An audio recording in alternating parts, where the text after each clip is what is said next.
Hello খুলনাবাসী, আমি আপনাদেরকে ভালোবাসি। বর্তমানে এখন আমি আছি মহেন্দ্র ঘোষের বাড়ি, যেটি নির্মাণ করেছিলেন তার বাবা রাজেন্দ্র নারায়ণ ঘোষ।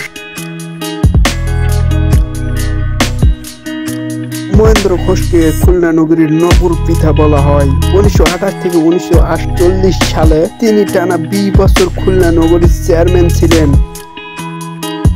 তিনি তার শাসন আমলে এলাকার ব্যাপক উন্নয়ন করে। তার উন্নয়ন দেখে তৎকালীন ব্রিটিশ সরকার তাকে রায় বাহাদুর উপাধি দিয়েছিলেন। আর এই বাড়ির পিলারের যে আর্ট এতটাই সুন্দর, যেটা ভাষায় প্রকাশ করার মতো না। আর যারা খুলনা জেলে বেড়াতে যাবেন তারা অবশ্যই এই বাড়ি ঘুরে যাবেন।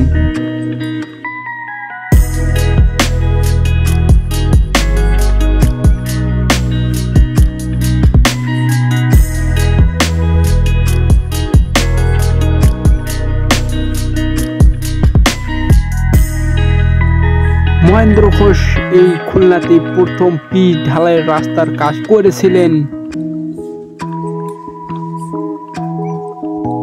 এই খুলনাতে সর্বপ্রথম নারী শিক্ষার ব্যবস্থা তিনি করেছিলেন।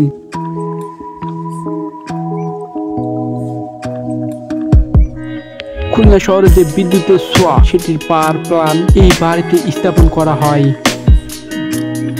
এখানে ছোট একটি স্কুল রয়েছে, যেটি খুলনা শিশু মাধ্যমিক বিদ্যালয় নামে পরিচিত। এই বাড়িটি এখন ধ্বংসের পথে। আসলে ভাবতে কষ্ট লাগে, যে ব্যক্তি খুলনা শহরে এত কিছু করে গেছে তার বাড়ি এখন ধ্বংসের পথে। তো আজকের মতো আমি এখান থেকে বিদায় নিচ্ছি। আল্লাহ হাফেজ।